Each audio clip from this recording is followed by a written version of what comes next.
Hi, I'm Loren Anderson. I'm a member of the International Marxist Humanist Organization and Philly Socialists. I'll be your chair today. The title is Toward the Mass Left Party. We've actually got... What's up? Can you speak up a little louder? Okay, yeah, sorry. The title is Toward a Mass Left Party. We've actually got a pretty diverse set of speakers here. We have Proyect, the founder and editor of North Star. We have Stephanie Altimari from Philly Socialists. And we have Jim Brash, associated with the North Star and the Green Party. I think Troy Hawkins is here. All right, so I'll just let Proyect start, and then we'll go with Stephanie and Jim, and then we'll have a discussion. All right.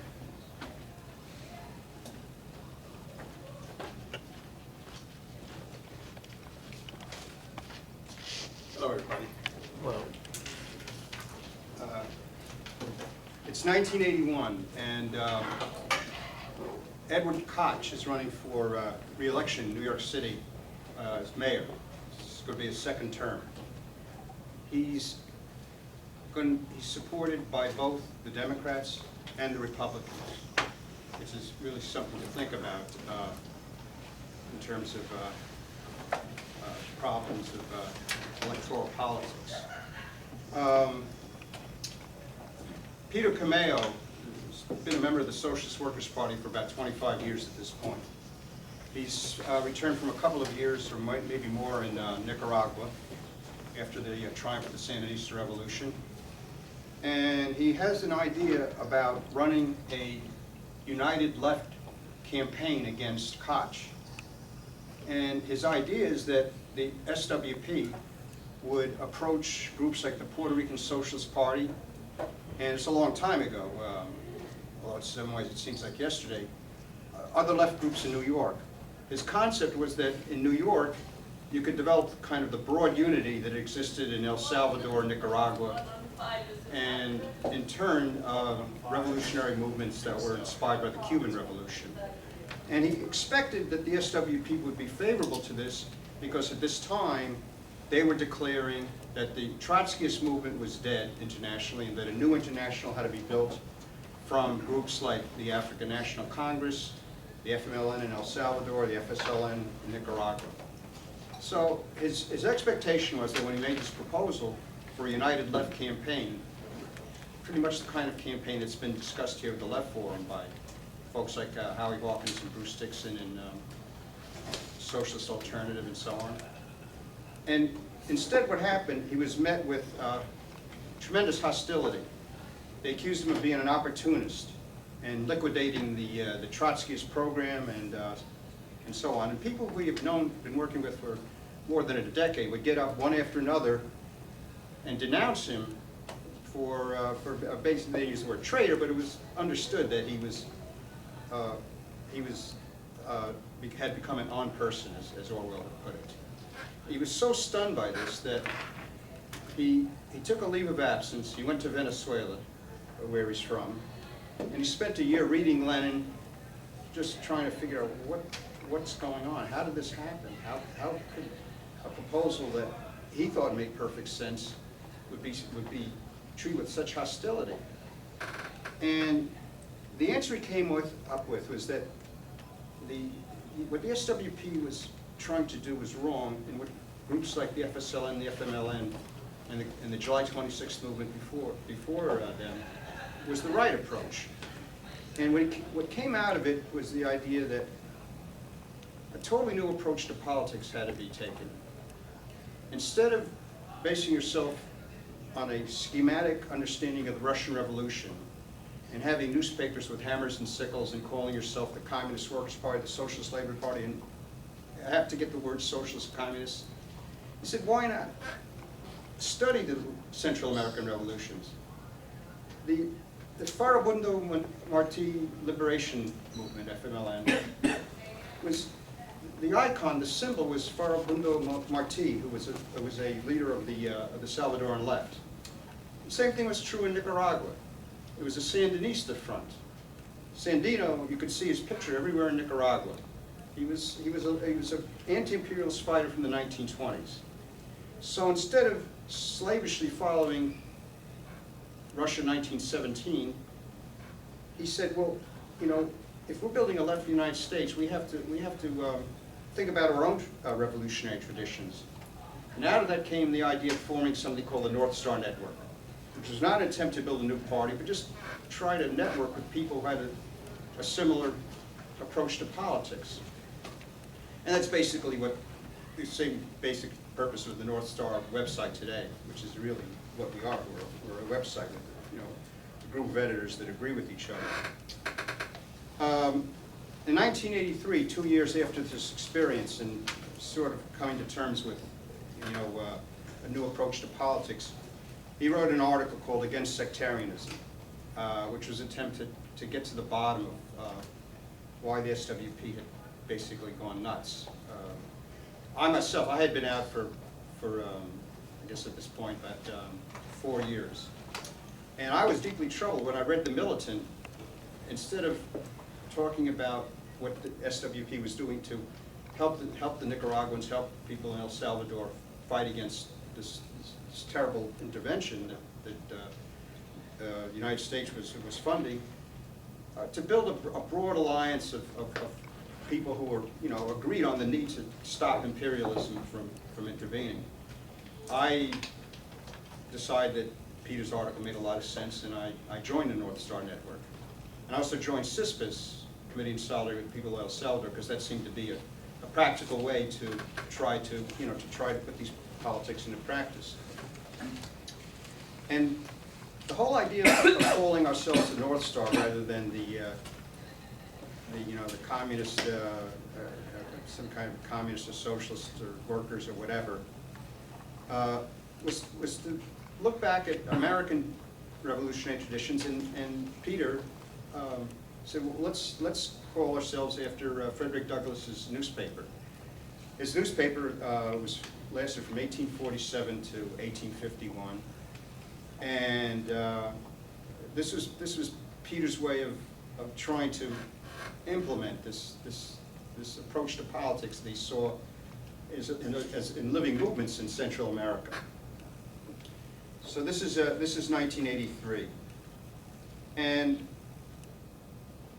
this was a long time ago. What happened after this was Peter ended up focusing more on the Green Party, and he ran for governor in California, and he ran as Ralph Nader's running mate in I think 2000, I'm not sure, 2004. In any case, for my own part, after the North Star Network kind of dissolved, I tried to understand and theorize what the problems of Leninist groups were, and what kind of approach would work. Of course, keeping in mind what I learned from Peter, but also going further and reading Lenin myself, and reading a lot of scholarly material. Since I was at Columbia University, access to a research library, a lot of material, including the collected works of Lenin, were available to me. And the more I read, the more I figured out that, in fact, Lenin's party was closer to what North Star was about than groups like the SWP. If you stop and think about it, there was the democratic centralism in Lenin's party. The idea was not to force people to conform to some type of ideology, like with the Soviet Union was state capitalist or to generate a worker state or anything like that, but to try to unite people around an action, like a strike or a protest against the Black Hundreds. And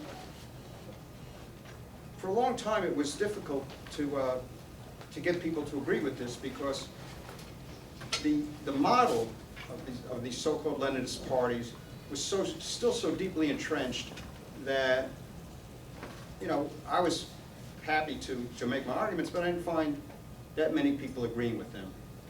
What's happened today, I think, largely because of historical events, such as the rise of Podemos in Spain, the rise of Syriza in Greece, is that people are coming around to understanding that what we need is a broad left party that people can work together based on a common program that doesn't require any type of like ideological conformity to your analysis of where the Soviet Union went wrong or anything like that.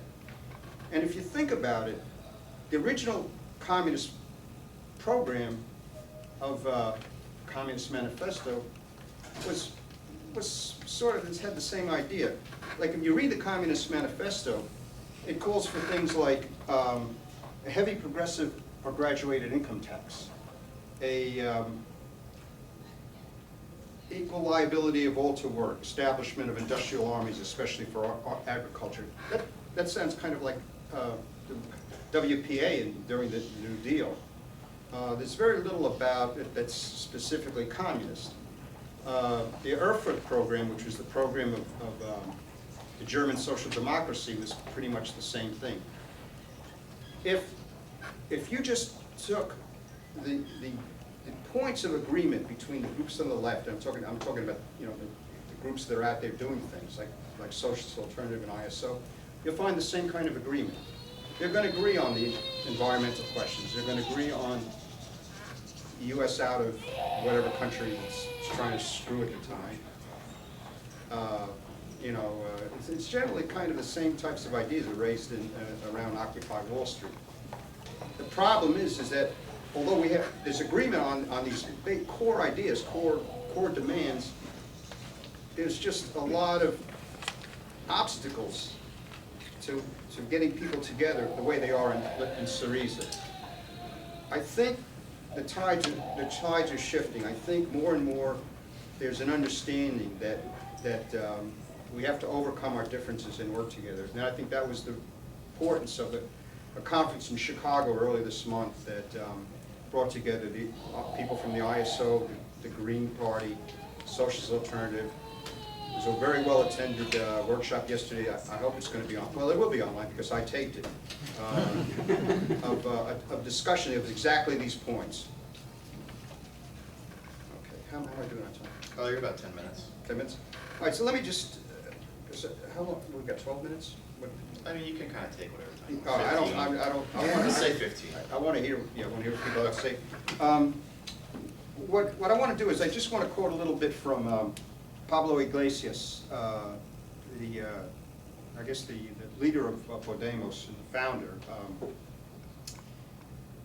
When I read these words, it said to me, if the largest party on the left in Spain, if the leader is saying things like this and has this kind of analysis, I think we've reached a point where there's a momentum building for a new approach to revolutionary politics. And I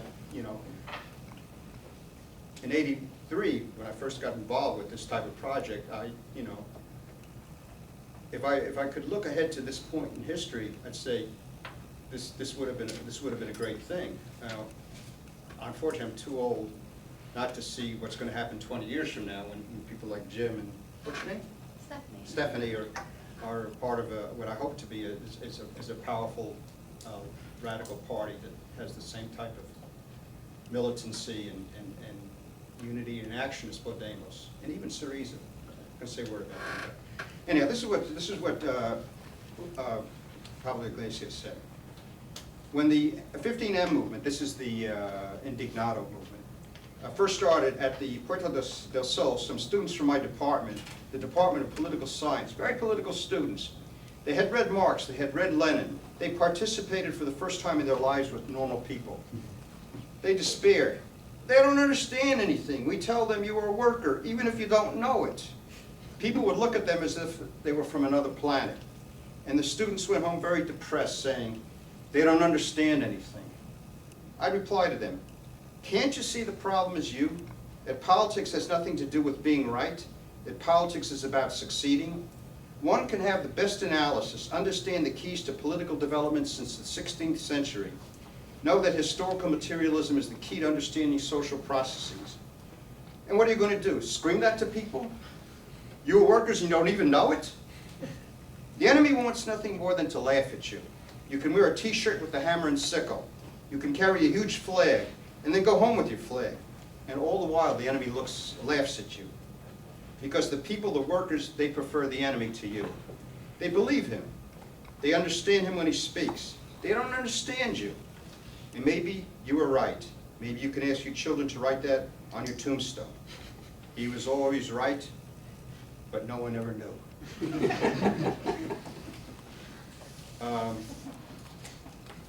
I could say more, but I'd actually prefer to hear what Stephanie and Jim have to say. You wanna go ahead, Stephanie? Sure. Okay, my name's Stephanie. I'm here from Philly Socialists. I'm going to pretty much just talk about social network theory and how it applies to political organizing. First, a little bit about Philly Socialists. We're a non-sectarian political organization. We've been around for about 5 years.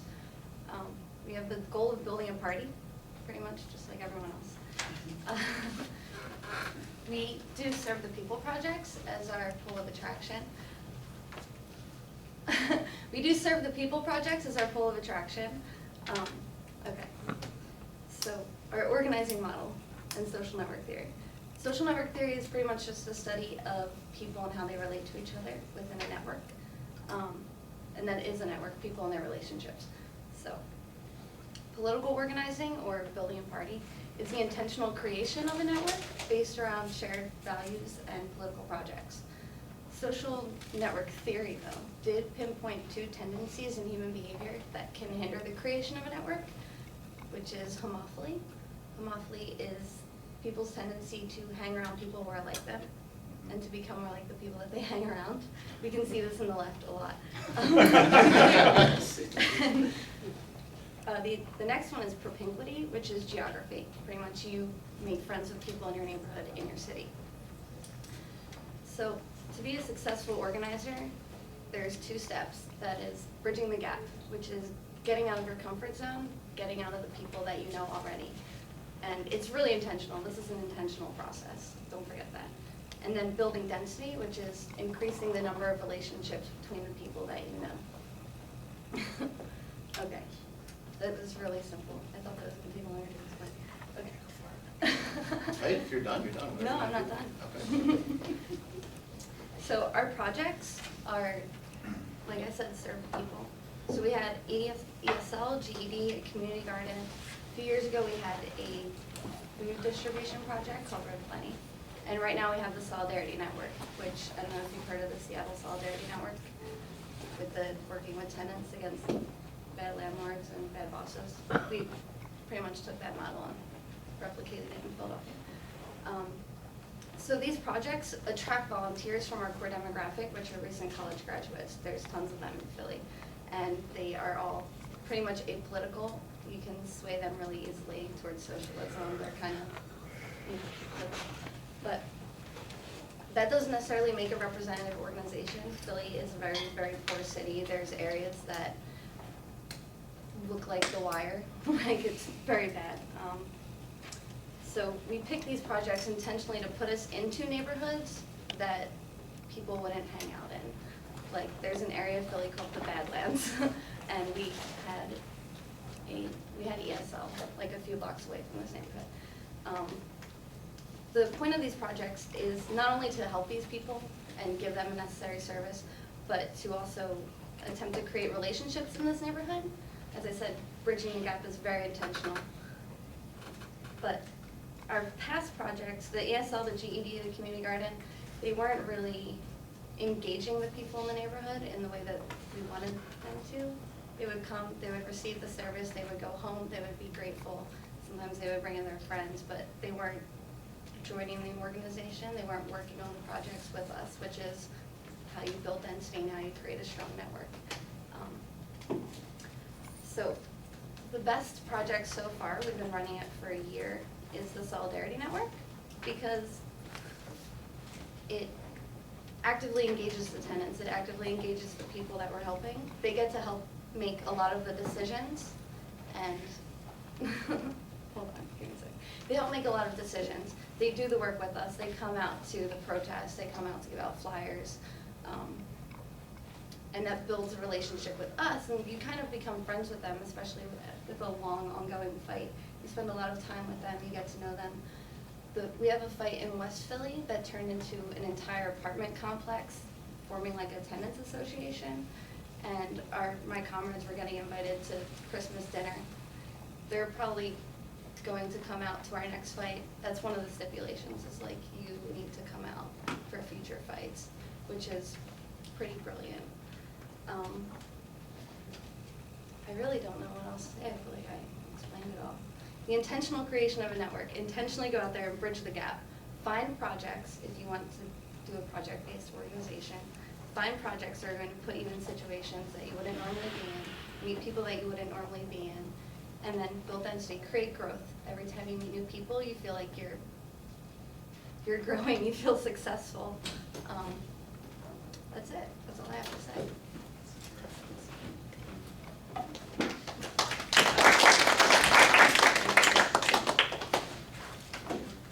All right.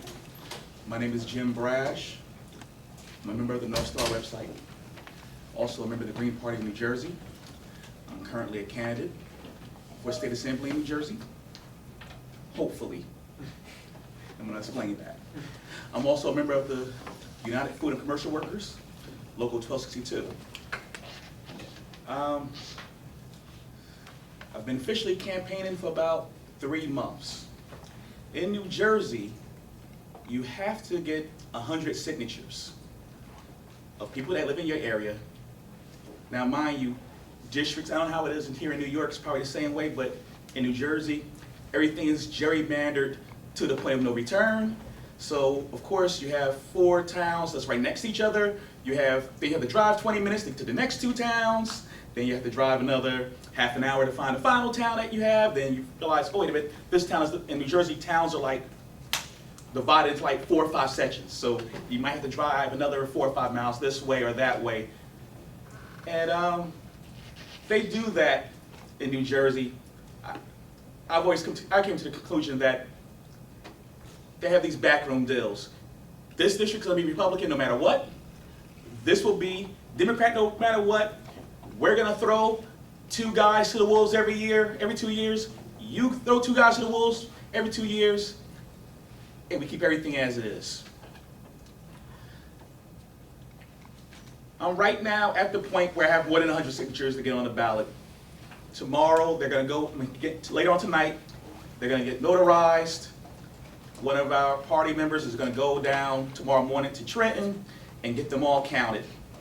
If all goes right, I'm on the ballot along with 7 other people as Greens in New Jersey. If all does not go right, we have until Tuesday afternoon to go out and get a few more signatures and get those signatures down to Trenton by 4 p.m. on Tuesday afternoon, if everything don't go right. That said, the one thing I learned about campaigning, which is why I believe this panel is important. The Dems, let's just call them the Republicrats, they have infrastructure. Their candidates aren't going knocking on doors. They don't have to. They already got 100 people ready to sign already to come down to the local office to get you on the ballot. They already have money set aside to buy posters, billboards, get those stupid lawn signs that you see all over the place. They already have a network of supporters, of donors, people that can do phone baking. Now, let's look at us. I'm 40 years old. I'll be 41 next month.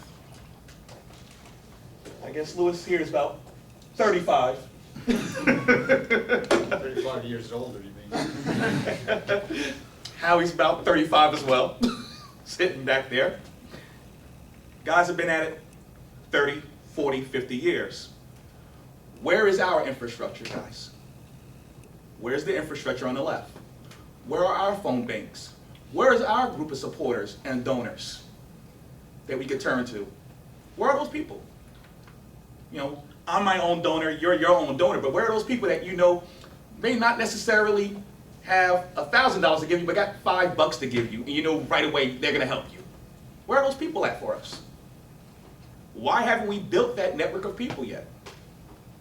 Is it because of our sectarianism that we can't get along in the same room long enough? Yes. I mean, and we're going through this every election cycle. I mean, we have a gentleman in the room that got over 100,000 votes.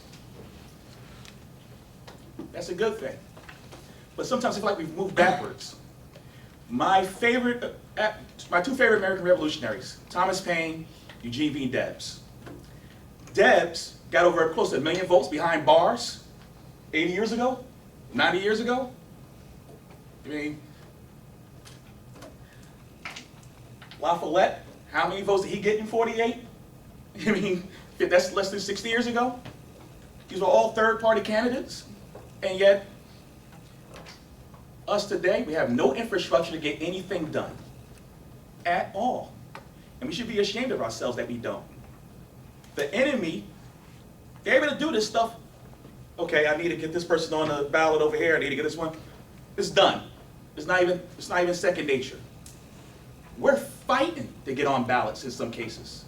Some of us are in parties that can't even get people on the ballot for president in all 50 states. So you have two and three different candidates running in the country. I mean, we have issues. And I don't expect us to all come together in one big happy, under one happy roof. That's BS. It's plain bullshit. We're not going to all get along on every issue. We're not going to all agree. I mean, I'm still sad that when I look at the left, I still see mainly white middle-aged faces. Where are the black faces?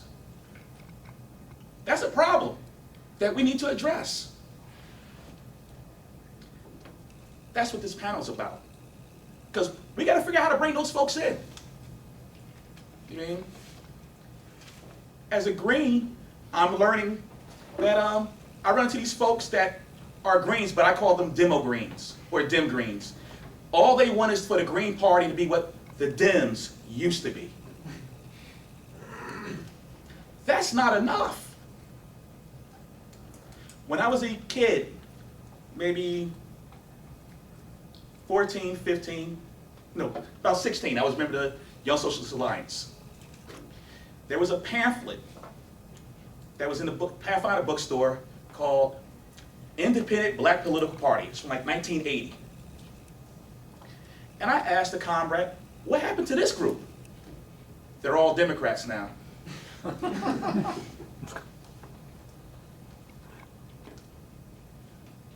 If we find a way to organize together, remember, the Dems co-opt everything we do. I mean, I'm looking at this 15 now stuff happening, and all of a sudden you're starting to see these Dem-sponsored groups going into this fight for 15 and 15 now. You're starting to see that happen, where now you're seeing all these other groups. I mean, there was 15 now, then you had Fight for 15, low wage is okay, and now you have 2 or 3 other ones. You know they're backed by the Dems, because when they send you an email, it's please vote for this Dem that you've never seen at a rally for 15 now ever. Vote for this guy now. Then you have some of the unions, they're getting involved, but I mean, you ask yourself on a daily basis, what is wrong? And there's a quote. Debs used to say, even if he could give working class a revolution himself, do it himself, you say he can't do it. It's about self-emancipation. But we need to figure out, how do we start getting people to think about what is wrong? He's talking about Podemos. I'm thinking more along the lines of Syriza. Syriza, you have moderates. We're seeing how it's working out. You have these moderates on one wing. They do have centrists in Syriza as well. And then you have these radicals on the opposite end. I mean, you have radicals on the opposite end saying, let's nationalize the banks. And you have folks on this end saying, we got to get along with the European Commission. And I think if we have something broad here in the United States, that's exactly how it's going to look. You're going to have people on one wing saying, let's just reform it as much as we can, because folks don't really want to talk about revolutions. Let's just reform. You're gonna have people in the center that want a little bit of revolution, want a little bit of reform, and then you have those of us on the far side that's gonna say, let's just break the bank and let's go for it. And we're seeing that with Syriza right now. I mean, they supposed to have bought themselves time, the deal they made recently. They got to June, I believe. A deal for what? You look, I mean, you got to either pay the banks or you take the banks. It's one or the other. There's no two ways about it. Here in this country, we have a Federal Reserve System that we borrow money from. We don't even own the bank. It's a group of private banks. And we run about the country's in debt. And we need to talk about things like that. Every issue we have, I guarantee you some of the issues that we think are strictly left are not strictly left. I mean, taxes in my state is ridiculous. New Jersey's the 5th highest cost of living. The #1 most dense population. And we're 48th in job creation. We got this bully sitting in Trenton who's trying to make a run for the White House. Money is disappearing all over the place. No accountability, no transparency.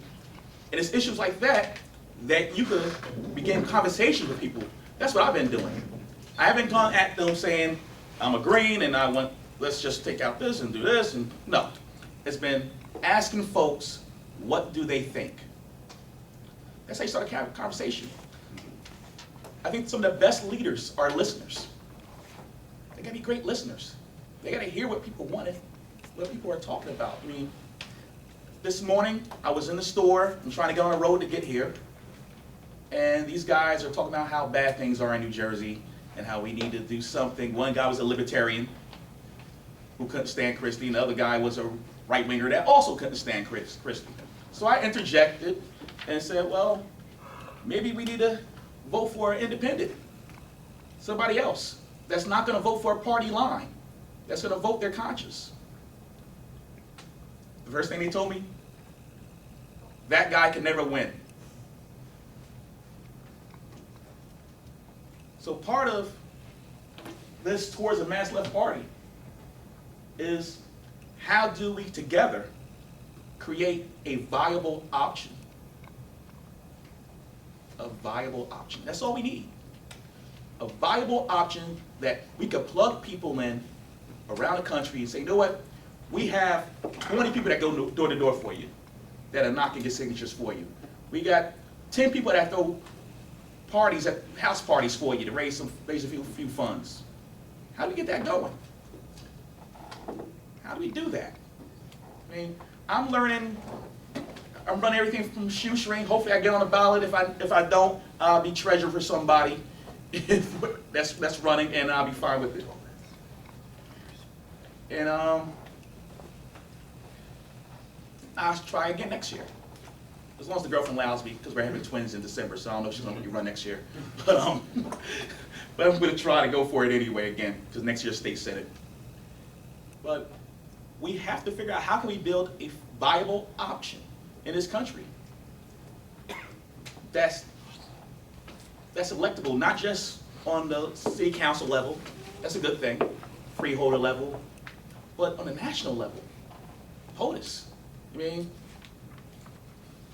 I know there's folks in this room, maybe not, that are conflicted about Bernie right now.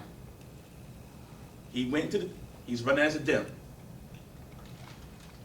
Now imagine if we had a national network or infrastructure in place that he could use. Would he have still chosen that route? I don't know. But he knows he needs votes and he needs people in Newark. The Dems are going to throw X amount of dollars to go people to go door to door for him. Greens can't do that for him.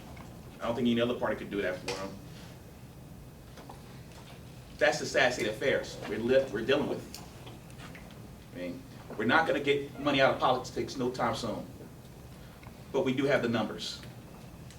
We got to figure out how can we bring those numbers together in a united front around a few common issues. Just a few. Don't have to be 20, doesn't have to be a list of 10. Let's find 3 or 4 issues that we could all work on. Is it raising the 15 minutes? Is it 15 now? Then let's all work on that one thing. Let's find 2 or 3 more. Universal health care? Let's find some. Is it green infrastructure projects? I mean, our roads and highways are falling apart around the country. I mean, is it that? Is it clean energy? Let's find those things that we can work together on. I mean, I'm tired of being asked by people when I'm out there trying to campaign, why am I not running as a Democrat? And you got to explain it over and over again. That, you know, I'm going to be part of the corporate party, but you can't win no other way. The conversation I think we need to have today is about turning that into a fallacy, that you can win some other way. But it takes a united effort. It takes a mass left party to win. I mean, that's just the way it is. All these small parties, you're going to get one here and one there, but to do something, you know, to do something that's sustainable, it's going to take every group throwing their hat into the ring and saying, you know what, I may not like you on these things, but I'm willing to do this, this, and this with you. Let's take them.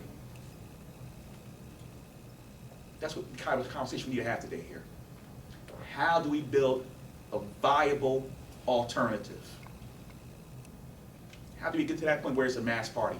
Instead of just a party of a few hundred, or I guess some parties have gotten to a few thousand or whatever, or tens of thousands. How do we get a few million members? I mean,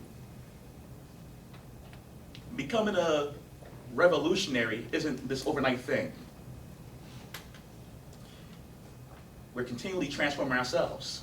I mean, it's a transformation. And we're all at different stages in that transformation.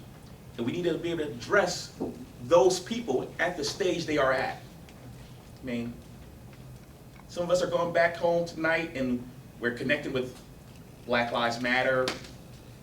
We're connected with 15 Now. And there's folks who do not understand anything about revolutionary politics, about socialism, about what green energy is, they don't know none of those things. But we connect with them on that one area. We pull them in. Pull them more in. They do another thing. We pull them further in. We have to build something viable. Otherwise, we'll be having the same panel again every year for the next 20 or 30 years. Louis will be sitting here at 100, giving this speech again, and that's all I have to say.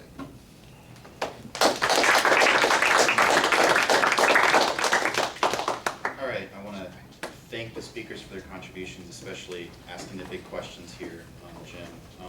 Okay, we've got about an hour for discussion, so I was trained by the International Socialist Organization, so I'm going to do comments and questions separately. If you have a comment, raise your hand. If you have more of a question, raise your fist. I'll try to keep people to 3 minutes. If you hit 3 minutes, I'll just raise my hand and be like, okay, you got to wrap it up. I will do a progressive stack, so I'm going to prioritize women and people of color. And I'll probably identify you by an article of clothing because I know nobody's names. And that's it. The stack is open. Maybe people should introduce themselves. Oh yeah, sure, say your name. And maybe if you're affiliated with anything or working on any projects, you can say that too. You knew my name. Yeah. Yeah, I've heard Sawan speak several times at the conference this weekend, and she gives a very exciting and inspirational presentation, and she always, and I've seen her YouTube presentations and all that sort of thing, and she always talks about the need to build a mass party of the left, a mass party that's based in the working class, a mass party that's has working class values and working class interests and is part of the working class. But the question is how to get from here to there.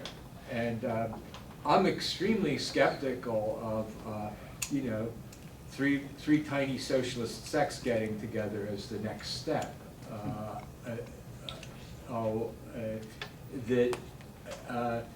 In a lot of ways, I mean, what you'd have is a slightly larger sect and I mean, I think it is interesting that not only Sawant, but Sanders is running as an open socialist, and that the people are more are less threatened by the word socialism than any time in my life, anyway.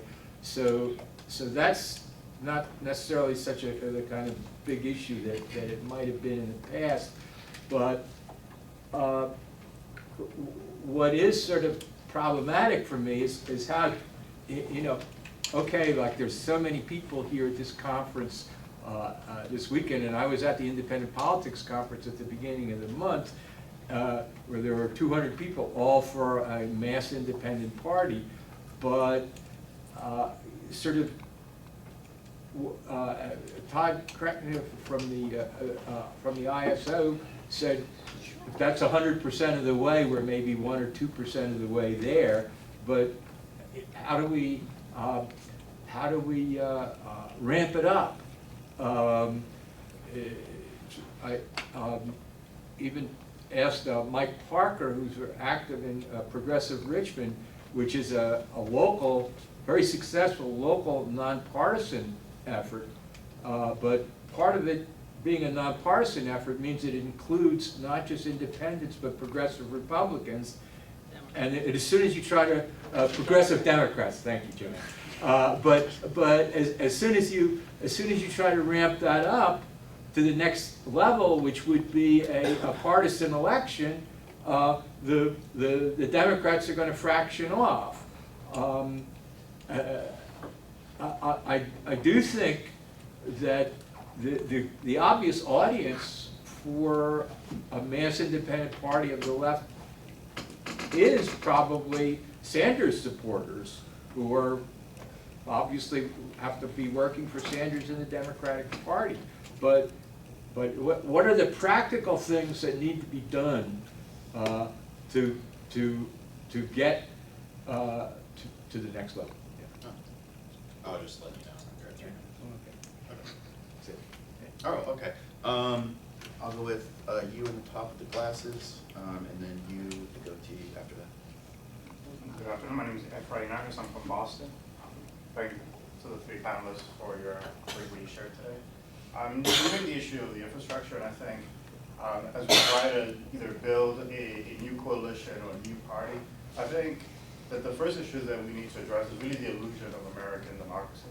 I think that we, for example, you mentioned either going by an issue-based movement or campaign, and I feel that the problem with that is if we do build a big 15-hour coalition or the Black Lives Matter coalition, what really we're going to have is the Democrats will co-opt that movement or coalition, they will steal the movement, and then they will get their candidates elected. And then when the laws and policies are implemented, it would be watered down based on a Democratic Party perspective, or Republican Party perspective, or capitalist perspective.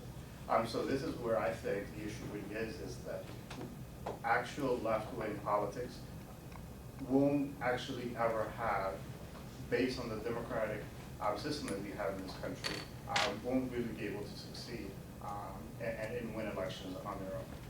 And I think that's where we need to focus our attention, is that we don't actually have democracy. We can't really elect and fight for our ideas with the system that we currently have. And I think that's what we need to think about, is how do we revolutionize this system? How do we fundamentally change it so that we can actually, if we are going to be democratic socialists, if we are going to have socialist ideas, that these are ideas that we are fighting for and ideas that we are pushing forward. Not through the Democratic Party, and I think it's great that Sanders can run and publicly say that he's a socialist, but he's also given legitimacy to other socialists to vote for the Democratic Party and Hillary Clinton at the end of the day. And again, it goes down to the watering down of socialist perspectives and ideas in the general election. So I think that if we build a coalition and we put candidates forward, we need to be careful because we may be doing more harm to our movements in general. Those are the comments that I have. Okay. I'll go with you over there, and then Did you have, okay, we'll go through next. Okay, go ahead. I'm Tyler from Ohio, and I'm also in the ISO. I think I very much, as probably everyone in the room does, long for the mass left party. And I do think that there are a lot of, like, we're moving in that direction, you know, however slightly more than we have been for a long time in the United States.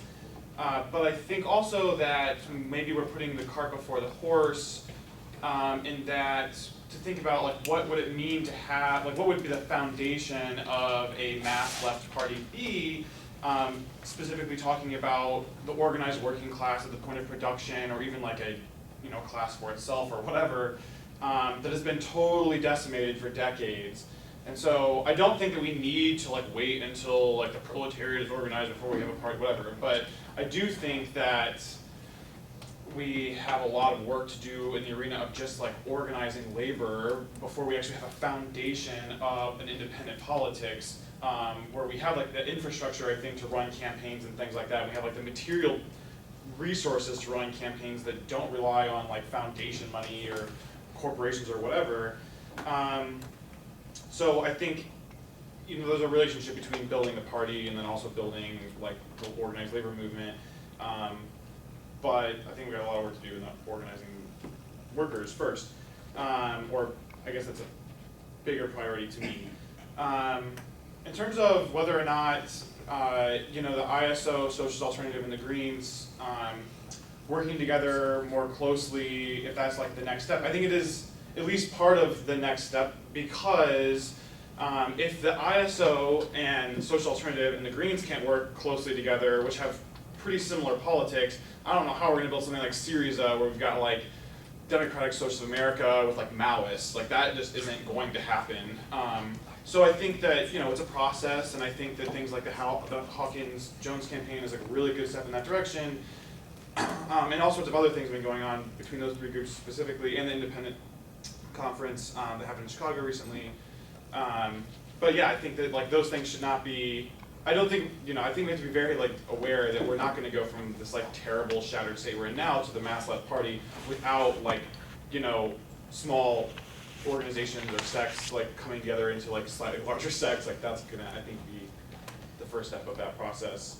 And then really quickly on the point of gerrymandering, if we are gonna be running elections, I think gerrymandering actually works to our advantage, because it does away in particular cases in small areas in gerrymandered districts with this whole fear of, like, spoiling the election. So in a particular case, we know basically what they're doing is concentrating the vote of a particular party. So by like in Ohio, it's, like, gerrymandered all this shit too. So they're trying to, like, Republicans that control the entire, like, state government essentially have concentrated the Democratic vote, and there's basically, you know, very little Republican support in those particular districts. So the left can actually contend in those elections without this whole, like, oh well, if, you know, I vote for a leftist candidate, then the Republican's going to win or whatever. So gerrymandering can work to our advantage there. All right, I'm gonna go with the shirt in the middle back there.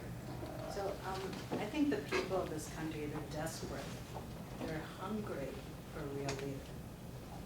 And that's the left and the right. But we all keep getting fooled en masse by these two bought and paid for parties of the criminal elites. And I think what we have to do is we have to delegitimize these parties before we get anywhere. We have to, I mean, look at any poll. Nobody, there's 10%, you know, approval of Congress. Supreme Court's not doing much better. I don't know what Obama's numbers are, but they can't be good. And I think the only way forward, because we keep just having the whiplash, oh, if we vote for our party, they're gonna, you know, save us. Doesn't happen. We vote for our, now it's our turn, they're gonna save us. Doesn't happen. Until we put it out there and let people understand and know, we're never gonna get what we want from these parties. They will never give it to us. I don't think we can move forward. All right, I'm gonna go with you in the black shirt, and then you in the black plaid, and then Iron shirt. All right, go ahead. Hi, I'm Max from Germany, and I'm a member of a Mass Left party, actually, a member of Die Linke, and actually I I agree with the comrade of the ISO that if you look at the experiences of Europe, and you use this example as well, like Podemos, Syriza, Die Linke, there is a rise of left reformist parties at the moment in Europe, but it didn't came out of nowhere, and it was just about being not sectarian. You know, it's a big issue. I totally agree with you on that.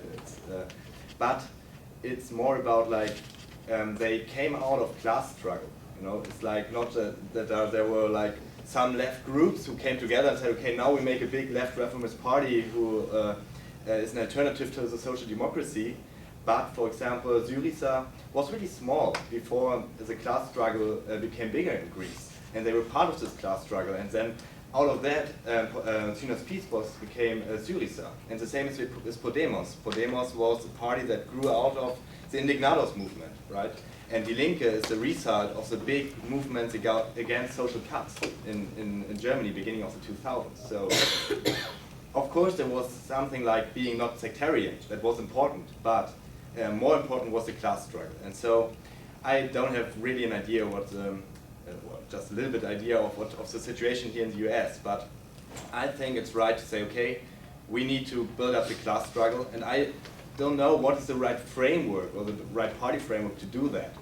But actually, I think maybe it's not to now discuss for years about forming a new left reformist project and so on, but to work on, be in the class struggles. And I think we also have to talk about what is the difference between a bourgeois party and a left reformist party. You know, I think the big difference is that you are not an electoral party. It's not about like just getting votes to be an electoral alternative, but being part of the class struggle and building this class struggle up. And that is the main reason why we need a left party. And so I think that is an important point. Oh, yeah, you want to come back on stuff?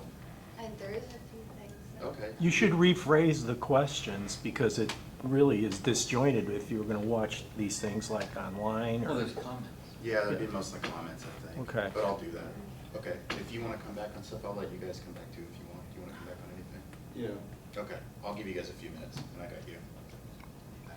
I guess, so a lot of what I've been hearing is how are we going to join together a whole bunch of socialist organizations that are famously hate each other, while also building a working class movement. I would just want to speak mostly about the working class movement, and I'm going to reference that quote that you said about like how the people we want to organize don't understand us. We don't actually make ourselves very appealing. We don't get down on their level and talk to them like they're people. We talk to them like they should understand what happened in Russia in 1918. Like they don't know, they don't care. They care about what we can do for them, and that's the level that we need to reach the working class on. You were saying about class struggle, how Syriza was born out of class struggle. I hate to come back to this, but the whole point of most of our projects were to slightly agitate the people on the end of our projects. To make them realize like, hey, the government's not doing something for you. We are doing this for you. Look what we can do. So like the Solidarity Network, these people, they know they're being treated poorly by their landlord. They know that they shouldn't be living in a house that is filled with mold and leaking pipes and no heat. Like, they know this. They don't know that under socialism, that sort of thing wouldn't happen. So we go to them and we talk to them, and we don't talk to them about like crazy Marxist theory. We just talk to them about the future. That's what they want to hear about. So I would say, go, right? Agitate, educate, organize, right? That seems like it's a lot of work. It seems really simple. It's a lot of work, but I hope I added something to the discussion. Yeah, sort of responding to your point and maybe to the ISO comment. What I've seen on the left for many years is opportunities present themselves, and if they're not taken advantage of, you're thrown back. For example, starting with the entire 60s, there were millions of people in the United States who could have been organized into something like a peace and freedom party nationally, but that opportunity was squandered because of people just hung up on the Russian, like they were living in Russia in 1917, and I went through it myself. But moving, fast forward, I can't remember whether it was 96 or 2000 when Nader got the big vote he got. 2000. But I was at Madison Square Garden for a sold-out rally that Michael Moore chaired, and I saw it was just clear to me that this movement had enormous potential, and that if that had been sustained and had been carried through to the next election, what it would have done was would have spawned local campaigns by Green Party candidates, because there was enormous appeal with Nader's message. It was almost like if Bernie Sanders was running as an independent. It was that type of people. I immediately identified with that. I was coming down on a train, Amtrak train, and the guy sitting across the aisle from me, UPS workers, for an hour they were talking about Nader. It was just, this was like, it was palpable, it was in the air. And what happened is people, and Peter writes about it in his memoir, about they just sabotaged it. Jim talked about the demogreens. It's a terrible thing to do, to just basically work like a Trojan horse working within the Green Party to turn it into something that was like an option after the Democrats. Okay. Then moving ahead, see, I wrote something about the what happened with the Occupy. I said, like, if I had any kind of clout, like I was David Graeber or something, after the last public space was the people protesting the last public space were evicted, I said what we need to have is a national convention to build an Occupy party. And they will run candidates against Obama and what's his name from Romney. At that time, the appeal of the Occupy movement was enormous. I was looking closely. There were places like in South Carolina.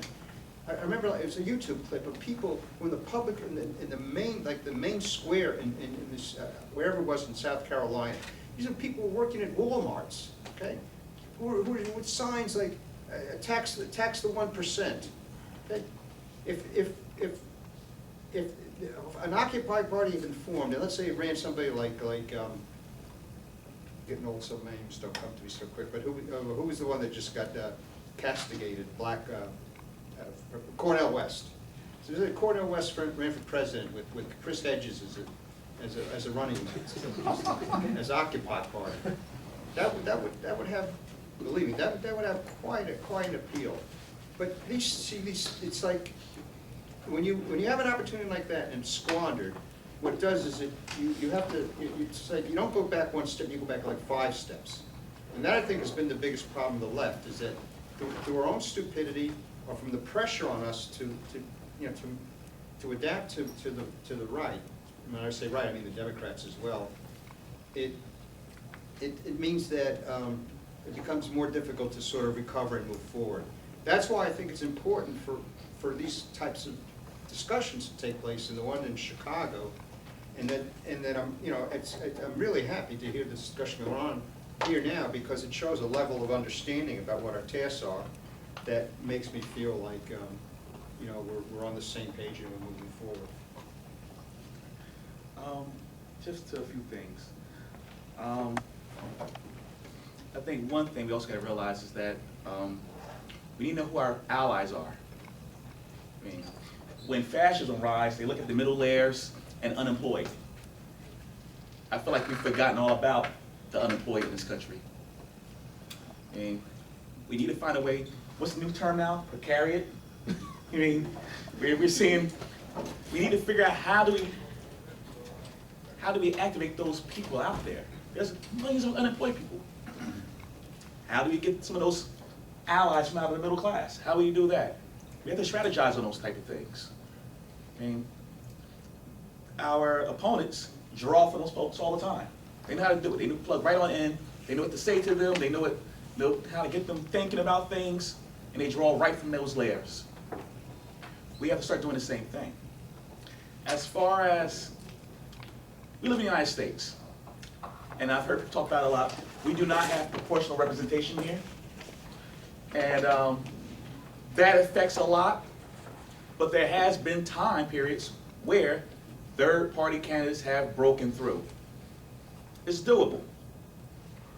I mean, to actually get proportional representation, we would need a constitutional amendment to change how things are done, and currently, we don't have the power to do that. So right now, we're playing the game by their rules. That's how it is right now. We're playing the game by their rules. And there are those of us who, I know a lot of people, we speak to them online all the time, or at meetings, that are totally anti-electoralism. It's just, to them, it's a complete waste of time, and it's not worth the effort. They'd rather help the community garden, they'd rather help do whatever else they're doing. That's a waste of time for them. The labor movement in this country, I'm part of a union. Every contract I've gotten over the past 16 years, I've given back more and more and more and more and more. Not until these so-called right to not work laws came along did I see the organized labor movement do anything of merit coming out to fight. Labor has changed. I mean, the retreat might be over, but we haven't progressed none at all. I mean, it's hard these days to even get, my union, we have about 25,000 members. We have paid organizers. We haven't organized any new members in about 40 years. I mean, we gotta go where the people are. The people are not in the unions. They're not there. They're not in the unions. I'm not saying don't try to work with the unions, but I'm saying they're not there. The folks are in these low wage service paying jobs. They're custodians, they're housekeepers, they work at Walmart, Food Town, wherever else they are. And that's where the people are. We have to go to them. And we gotta figure out what are their needs. I mean, that's one thing I like about being a Green, the decentralization. I can go to the, you don't have to come up with some type of mass national program. You could leave here and just get with the Philly Socialists, Philly SA, Philly Green Party, could get together and let's figure out what we could do just here in our town to get things going. What do the people need in this particular town? You can go back to Ohio, you go to Cleveland, wherever, and you get the people in that area. That's how you build things. We don't have to come up together all in one shot and explode. We go back to our neighborhoods, talk to our neighbors.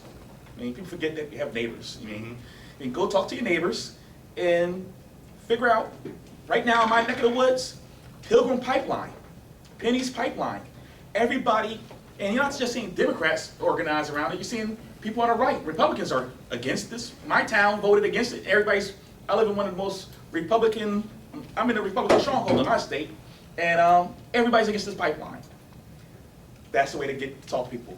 Organize around things in your area on a community, local basis, and then start connecting the dots with other communities. That's when you know you have a movement. That's how it starts. I mean, we do it in Newark. Newark connects with Jersey City connects with East Orange.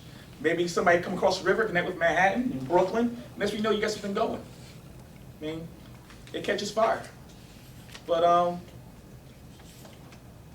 don't think we have to work everything out from the door, and we're not going to get everything right. History has taught us that. But we need to look at the conditions we're living in right now, and just figure something out. I mean, just something. I mean, doing nothing leaves you with nothing. So we have to do something. Okay, I'll go back to the stack now.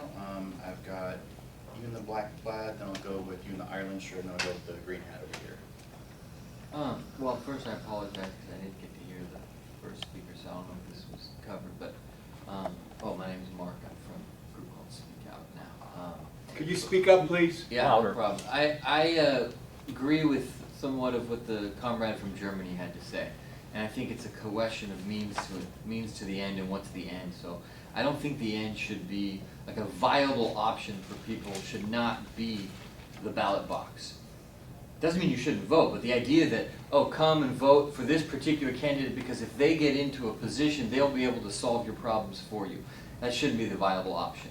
So what's viable to people is that they see that some practical proof that this organization or this potential party has demonstrated that it can do something, right? And the proof is going to be in the pudding of the organizations in the working class fighting back and winning. And the idea there shouldn't be, I mean, even a candidate that's being proposed and plucked out of some other layer wouldn't even be the right way to develop confidence in the working class. If you have a struggle within the working class, that even if it doesn't win, but if workers at a particular place recognize their own leaders and select them, then you run a campaign around that guy or that person. And then when that campaign is seen and people pick that person amongst all the other candidates, they're saying, I'm just voting you because I see you and me, right? And so I think really there's a real importance. It is sort of the cart before the horse, but way before the horse is the idea that, you say that things can get going, but if they can get going so quickly, they should have gotten going by now, right? And I think you're right to recognize missed opportunities, but the missed opportunities that I think are being missed are the ones that are happening day to day in these workplaces, right? The absence of organizations of real class struggle are happening day to day at the workplace. The potential for workers to organize and fight back, whether they have a union or not, exists on a day-to-day basis, and in a way, the failure or the absence or the lack of priority of the left to prioritize that, to be there, we're reaping what we have sown, I think. And in that, the shift that has to take place is a reprioritization of the class struggle, that it's legitimate, that it's necessary. You abandon the working class, you abandon the class struggle, you've abandoned revolution. All right, go with you in the Ireland chair. Thanks. My name is Christoph. I'm a supporter of the international Bolshevik tendency. And what I have to say might surprise you given the name of my organization. The way that the question has been phrased so far is, do you prefer to have 15 irrelevant sects who all wear Hammer and Sickle t-shirts, or do you prefer to have a united mass party of the left?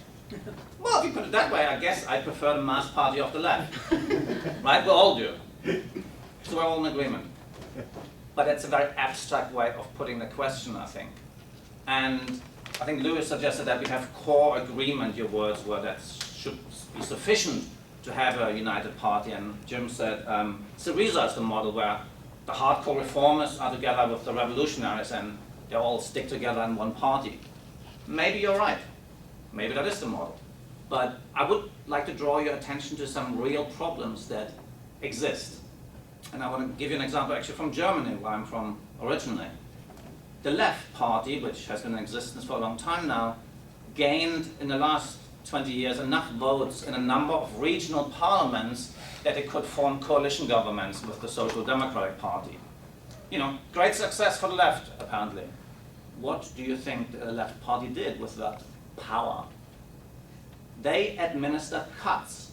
They carried out cuts in jobs, they carried out cuts in social pensions, they carried out cuts all over the place, because that was part of the coalition deal with the Social Democrats.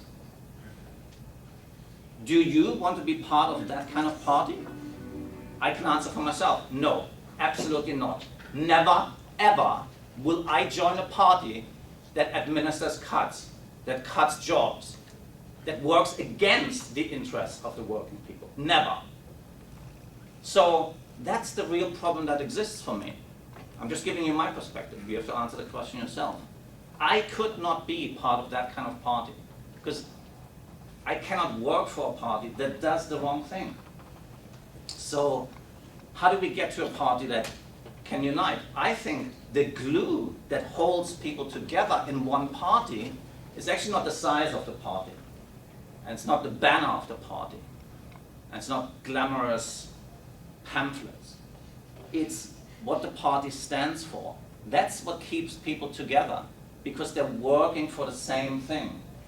That keeps people aligned and committed and spend hours and money doing the stuff that they're doing. And ultimately, that is the program of the party. That's why people stick together. If that is agreed, then the party is unified. But if the program isn't agreed and people have differences, they tend to split. And that's the history of the Marxist left all over the world. The splits arise because people have real differences. I don't like that, but I think we should take that into consideration, and we cannot pretend that we just happily get together. So I think we need to be very clear about what kind of program, whatever new party is supposed to come around is going to be built on. Until then, I suggest that we can still work together in campaigns, specific things where we do actually agree, whether it is for the defense of Mumia Abu Jamal or to raise the minimum wage. Work together on those things where we truly agree, but don't pretend that we are all in agreement and all come together in one party. That's not going to work. That's how I would kind of look at the future. Stephanie wants to come back on something. I was just gonna say that what if we replace the word program with vision? We all join together over a vision of the future. Socialism, communism. Put aside our differences to work for the vision. Rather than just, because when you say program, I assume it feels like you're saying like just some What we stand for. very stringent ideological theory. That's what I think of when I hear program. Maybe I'm wrong, but that's where the differences arise. You're right. But we're all working for the same thing. The implementation of it might be a little bit different, but we have to get there first. So I would say replace program with vision, or replace party line with vision. It sounds more appealing to everyone, and also the working class. So. Okay, I'll go green hat. A lot of great points all around. I appreciate everybody's contributions. I also came late, so I didn't get to hear all the panelists, so they have covered some things. But I think I'm pretty much feeding off of everybody with my comments. But one, I feel like there's a real need for social and cultural change in terms of the context, people's receptiveness to new ideas in general. So we need a change in values and kind of a change in culture that's, I think, goes beyond our traditional political organizing. That's a much more difficult thing to tackle. How do you counter the mass culture of America in this country?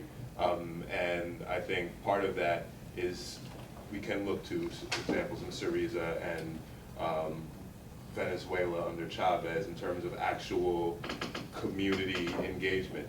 Somebody mentioned it shouldn't be a party of, for electing people, an electoral party. It should be more, I'm assuming they meant a community party, a party that engages with people on a consistent basis, in regards to their economic issues, their political issues, but also just life, in life, in the community. And I also think, small community organizations, whether they're art organizations, sports organizations, various things like that can serve as a foundation to get people to become more receptive to these issues. Try to reach people on the things that they actually care about and spend time on now. Since most people don't spend a lot of time worrying about political things, most people don't vote, most people don't read the background information required to make a responsible voting decision. Most people aren't political science majors, and so there's just such a gap between where people are in this room and where the vast majority of people who we need to support these things are. So I think there just needs to be more communing, or more of a communal nature in order to just get people more receptive to each other, more in a conversational zone. Also curious to know if there has been any investigation as to whether there may have been actual Trojan horses when we talked about the 2000 elections with the Green Party and the urge to not spoil. That was a big issue and led a lot of people to vote against their own interests, including myself. I was like 18 at the time, so I forgive myself now. But maybe there were actual people who did sort of infiltrate the Green Party, and their whole purpose was to push people in a certain direction, or push that conversation that way. So just a thought there. Also, I think as we have that conversation in our community groups, I think we should focus on kind of the area that we most commonly care about as a society, money. So illustrating the surplus in society and how people capture a surplus and how they use it against you. Because I actually think the surplus is a great thing to look at, because that's how they set us back 5 steps, you know, after we don't seize an opportunity, because they have their money's funding think tanks and whatever other apparatuses that study our successes in our organizing, and then they figure out how do we stop that? You know, how do we undermine these things in the future, whether it's through mass media or more likely in the online realm nowadays. So helping people understand how they're getting ripped off. But the surplus, basically, yeah. Okay, do you have a question? Okay. I'm gonna go, let's see, we got 1, 2, 3, 4 people left. Do you guys wanna come back again? Yeah, we have a lunch period after this anyway, so. got our lunch worked out. Okay, I'll take a few more hands then. We've got a lunch period after this. So, okay, we've got you, and I have you already. Okay, and I have you. Okay, I'll put you down. Okay, let's go with, let's actually go with you. My name is Walter Dahm. I'm with an organization called the League for the Revolutionary Party, whose name says that what we think is necessary is a revolutionary party. Jim, in his presentation, identified himself as a revolutionary. Lou, I know from some of his writings, wants to rip the head off capitalism, so he is too. And you and others have, I assume, figured that building a mass left party at this point is the way to ultimately get to the revolutionary party that you agree is what is necessary to get rid of capitalism and create socialists, worker state, whatever. As a Trotskyist, I want to go back to a moment in history. In the 1930s, the Trotskyists in this country debated the question of a mass labor party at the time. Trotsky himself, exiled from Russia, living in Europe, Mexico, and so forth, had the idea, first opposed the idea that his American supporters should form a labor party, because he thought, for various reasons, that would be a corrupt, right-wing led party like the labor bureaucracy of today, and it would be best just to advocate directly and build a revolutionary party and organize or try to win over people in the Communist Party then, which is a much larger party, which also had revolutionary intentions. Later on in the 30s, when there was a mass movement of workers organizing what became the CIO, many strikes, general strikes and so forth, the Trotskyists changed their mind and decided to direct their energies towards that to help build this mass labor party. I think historically the Trotskyists missed the boat on that and came to it too late, but nevertheless, they had the idea that a mass party could be built, but out of a mass struggle that was ongoing. Today, or a couple of years ago, we saw that Kshama Sawant in Seattle won a rather astounding election, and I think largely because her campaign was based on a mass struggle that was going on, the fight for the $50 minimum wage. So my question is, why do the people who think that a mass electoral party today is the way forward, and those of you who are revolutionaries, to get to the potential future revolutionary party? There are mass struggles today, and there'll be in this country, and there will be bigger ones. There is the fight for 15. There is the immigrant rights struggles, which has waxed and waned, but nevertheless still exists. Very strong.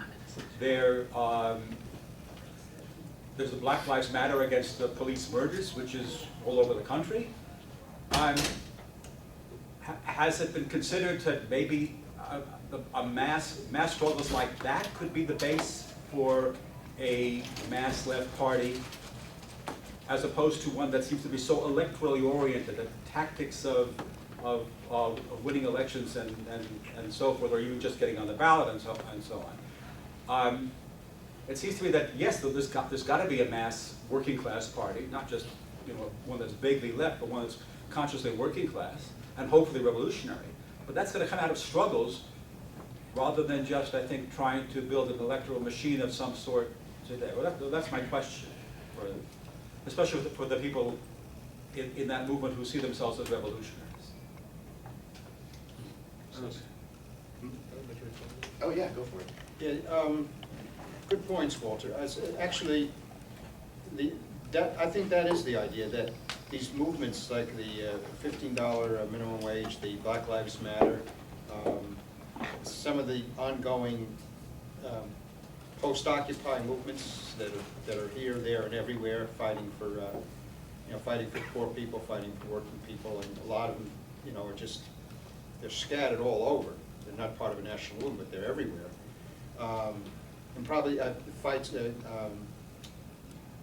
immigrants' rights and so on. I think ideally, that's what a left party should come out of, just the same way that Podemos and Syriza came out of similar movements in Spain and Greece. That's right now that's not in the offing, okay? And so, I'm looking at the landscape and I see, Howie Hawkins' campaign. I think it was the closest kind of forerunner of the type of electoral politics that we need. That a campaign that appeals to teachers who are under attack from Cuomo, and a candidate who communicates directly with people who are in struggle. We're sort of at the very early stages of the formation of such a party. And I think all we're trying to do as editors of the North Star website is to promote these ideas, to be a catalyst. Lots of times you hear analogy to chemistry when people talk about the nucleus of a vanguard party. I think it's best to stop thinking in terms of a nucleus. I think that the main task in front of us right now is try to work together to catalyze the formation of something that's much bigger than we've seen, and that to try to break down barriers between groups, to propagandize for the need for unity, the need for coming together on a basis of a common program. But I'm glad to see we don't have that much to disagree about this.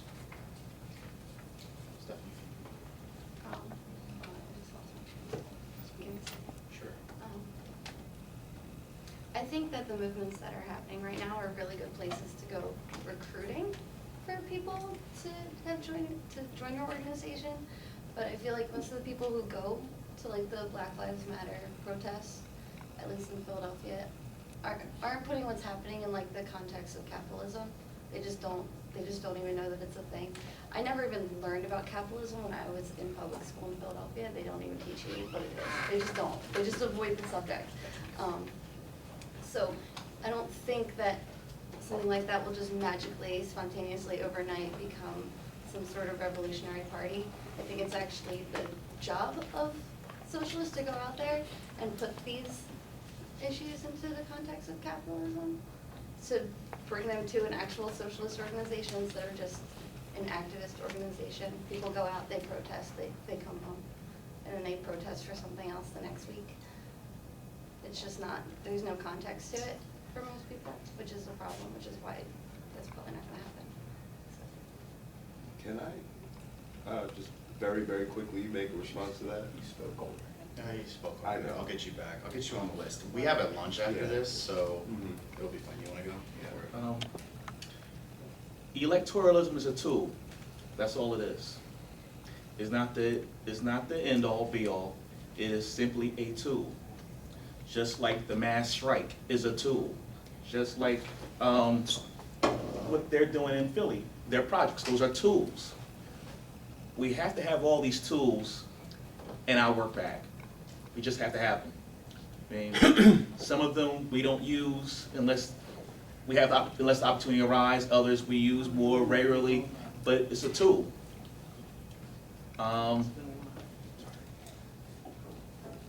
One thing, Europe, I see in Europe, I watched recently the news, and all this austerity is going on. All these cuts. I see in Ireland with water rights, and we've seen even here in California, seeing companies like Nestle saying that water is not a right, it's a commodity that therefore can be sold. As a person of color, I grew up in Newark.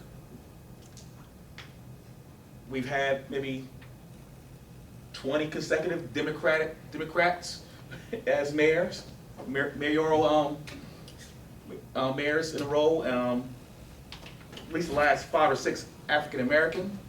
And Newark is as poor today as it was in 1974 when I was born, if not worse. My thing is, how do we address that? There are people who live in these areas who, when they do vote, are gonna only vote for a Democrat. And it's a mindset. And my question to everybody out here is, how do you break the mindset? I mean, beyond trying to build grassroots things and doing the community garden with people in the urban farming and going go picket with them when they're on strike and saying, you know what, we're not going to McDonald's no more until these people are allowed to have a union, or doing these things. Folks in this country have a mindset. I mean, there are still people that believe in an American illusion that they're going to have their house and their picket fence, and I mean, there are still folks that think that, you know what, capitalism is good because maybe one day I can become a capitalist. You know what I mean? How do we break these mindsets? I mean, currently, I participate in 4 or 5 different coalitions in my area. Sierra Club, Public Banking Coalition. In my state, we're trying to get a public bank started in a few towns in a couple of legacy cities in New Jersey. And elections. I'm running. I have no ideas that I'm going to beat these Republicans in my area, but my campaign isn't about winning an election. It's about finding out what my neighbors actually think.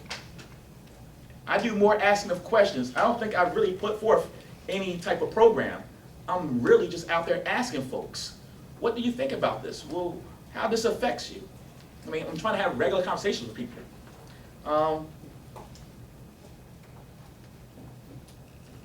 I go back to these urban areas. These cities are decaying. Camden is falling apart. I don't know if any of you know what Camden is, but Camden is falling apart. Atlantic City is falling apart. New York is falling apart. And these democratic cities, with these so-called progressive leaders in them, and they're cutting everything. He's right. The guy over here is right. They're cutting everything. I mean, but somehow, I can't put it another way, that the system is so ingrained into our minds that they can convince you to slit your own throat. That's the way I can put it. And we have to figure out how to tell folks, stop hanging yourself. And I'll be the first one to tell you, I don't know how to do that. That's why I'm here. That's why I'm here. I don't know how to get friends to, I don't know how to get to folks and say, hey, you're slitting your own throat if you go with this situation. I mean, I talk to people all the time, because I'm in a union. Oh, Jim, you union guys, you guys suck. You make too much money. I mean, it's still like, I mean, I'm like, well, how can we help you fight to get your own union where you're at? I mean, oh, that's never going to happen. I mean, I don't know. I think the whole thing is that with the class struggle, we got to look at the social conditions as they are right then and there and work with what's there available to us. Right now, the reality is we're surrounded by folks that cut their throats every day on various issues until it's too late. I mean, and I'm always open to ideas. So if anybody has any idea on how we're going to stop that, I'm all ears. I mean, right now, I don't think there's no solutions to stopping that. So we just keep on plugging away. We keep on grinding away until we win a few people over. And that's how we get it going. I don't know.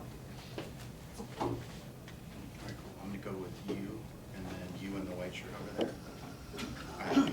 I know, sorry for a second, I know some people feel like they've been waiting, but I'm also prioritizing people who haven't spoken yet, so we can get the most diverse input. But I do have you, and I do have you, so I'll go with you in the black and white, and you in the white shirt after that. My name is Joanne Landy. I can't talk too loud. Can you hear me? Okay. Louis talked earlier about not missing opportunities. And I think there is an opportunity right in front of us now, which is the Sanders campaign. Not that we should support it. I think he's leading people in a wrong direction, but I think at the same time, he is raising a lot of the questions that are on people's minds about the unfairness of American society, the power of the rich, so forth and so on. And I think what we should do is try to build an alternative to him, to the Democrats when he loses, as he inevitably will. And I think the example of Howie Hawkins' campaign is a very good one. Here we had this woman Teachout running against a very bad Democrat, Cuomo. She raised many of the right issues, not all of them, not everything I would raise, but raised a lot of the right questions. She was defeated, and Howie Hawkins, meanwhile, already had a campaign going, and he appealed to those people who had supported her. She refused to support him, but she also, I believe, did support Cuomo. I think she was actually sort of paralyzed, which was good. She stayed neutral. She stayed neutral, which was in that. Both sides mad at her. In both parties. But I think that's, Bernie Sanders has already said he's going to support the Democrat. But I don't think that, I think this is an example of a lot of the ideas that people have had about how to organize, how to relate to movement, how to involve movements in campaigns should be, we should try to do some of that around this campaign that's coming up right now, and we should be building something that, I don't know whether it's Jill Stein or whether it's someone else, but some kind of, we should have a kind of, insofar as we in our miserable, weak way can, try to build the infrastructure that you were talking about, so that I suggested at the Chicago meeting that we have a party in Philadelphia timed to the time when she is, when Bernie Sanders is defeated, and we invite everyone, both from the Democratic Convention and also all the people in Philadelphia who are involved in movements that would be whose interests would be represented by that candidate. We have a big bash right then and there, and we use that as a way to stimulate some of these other things that we're talking about. Can I get a white shirt over here? Yeah, I'm Julia Wilburn, 6 times Green Party candidate for office in New York State. I've been doing this for a long time, and I was a socialist for, God knows, 50 years at least. What I'm thinking about, in this room I heard so many good things said, but I see a problem. And the problem is, so there are a couple of thousand of us here, I think, and there are somewhere between 400 and 500 panels. So a couple of thousand people that absolutely, it's the left forum. We know we're all on the same page to some degree, except for the provocateurs and the whomever that are getting paid to come. At any rate, so we're all on the same page, and yet we turn out 400 or 500 different panels. Now, they're not all repeating the same story, therefore, different things are making people's hearts go pitter-patter. This is the one I want to get involved with, right? The problem is that we all want change, and we want that change desperately. We all know something is seriously wrong. What can we do to fix it? It seems to me the choices are two basic choices, bloody revolution or electoral. I don't see another basic choice. And I'm green, so that means nonviolence. Therefore, I have to go the electoral route. And I would think that before bloody revolution, probably everybody else here would prefer to go another route than bloody revolution. Well, you know. At any rate, it seems to me that we have a functioning, real electoral, the garbage that you have to go through to create a Green Party, because I've been around for it, is endless. Every time I come to something like I say, what are you waiting for? Come and take the party over. It's a public party. All you have to do is register, and you become, in New York State, you'll have some company there, I don't know, 10,000 registered Greens in the state, but this group knows a lot about taking things over. So you could all come in and take the party over. That would make me very happy, because I'd love to see a further left party than the party we have, and we've got as some of you that read your, the daily news or whatever probably know, that there are problems in various parts of the world with the Green parties, and they're getting elected, but I'm not happy with the Australians who decided not to support BDS and publicly decided at the national level to say no to BDS in terms of Israel-Palestine. But my point is a simple one. Why isn't everybody taking over the Green Party? It's there.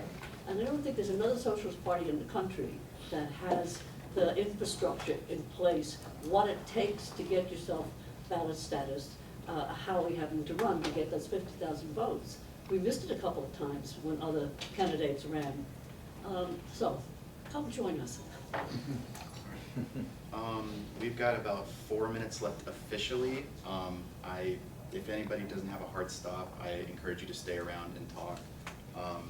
I'm going to go with, I think you in the black will be our last speaker. I think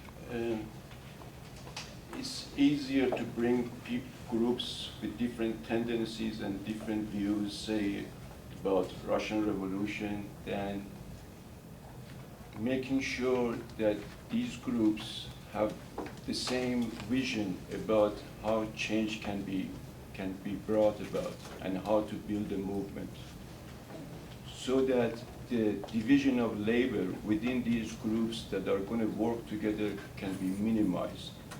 So the issue that I have with, say, Green Party is that most of the time I hear of Green Party is when they are trying to get signatures. As this division of labor is being displayed here as well, I see the Finnish Socialists seem to be more on building a movement, while our Green candidate person here is talking about electoral process. I think it's not going to work if these people are not seeing the change, the way the change can be brought about. The Finnish Socialists are not going to be the foot soldiers of people who want to go to the Congress or to the City Council. They have to agree on, they have to have the same understanding on how the change can be brought about. But is it going to be done on the streets through, mass movement, grassroots movements, the kind of work that Finnish Socialists are doing, or should we focus on the electoral process, getting signatures? If these groups see the change through different lenses, completely different lenses, they cannot work together. But I'm not talking about revolution or reform. I'm just talking about understanding how we can build a movement, how we can bring change about. We're officially out of time. What I was going to do is ask if any of you guys want to go back on anything. Okay. I think that she hit the nail on the head where it's either like a bloody revolution or an election. So just for Socialists, we do plan on running in elections eventually, but we were just trying to build a base right now using the projects. That's all. Yeah, but so just say one thing, but I don't see the Green Party having the We've been same. around a lot longer. I haven't seen them, or they are not very much focused on the kind of work you're doing. You guys can talk more about that after. I'm going to go with him Yeah. right now. I'm a member of the Green Party in New York, and the Green Party is a part of movements. We don't get publicized a lot. We've been part of the anti-war movement. We were part of the anti-war movement. We still are. We're part of, we are involved with Black Lives Matter. We recently have been involved in housing, stopping vacancy decontrol, things like that. So we are activists. We are part of movements. We sort of blend in, with the crowd, with these things, being part of them rather than taking leadership of them, but we are part of them. As far as, I wanted to speak about the Bernie Sanders campaign. I think that What's good about that campaign is that it will bring people who are not Democrats, who are like young voters, politically apathetic voters, into the system. I think the best thing is that Bernie is not a Democrat. He calls himself a socialist. He calls himself an independent, which is a good thing because it will get people who do not identify as Democrats into the electoral system, into progressive politics. The thing that I, as a Green, would like our party to say to these people is, you know, we regret that you're not working with us. We regret that you're not working to help somebody like Jill Stein in her campaign. But if you feel it's more important to help Bernie Sanders, that's fine. But if the Democrats want to win, and that's all they want is to win, that's the only thing they want. And if they're not insane, they will nominate Hillary Rodham Clinton, okay? So Bernie Sanders has no chance. So when Bernie loses, are you going to do what Bernie wants you to do, which is become good little Democrats, or are you going to go to the Green Party or socialist alternatives, these progressive parties that already exist, that really represent what you believe and why you came into the Sanders campaign in the first place? That's the challenge, that's the question that I would like our party to ask them. And I don't know what they'll do. I don't know if they will become Democrats. I don't know if they will embrace the Green Party, but it's a challenge that we have to do.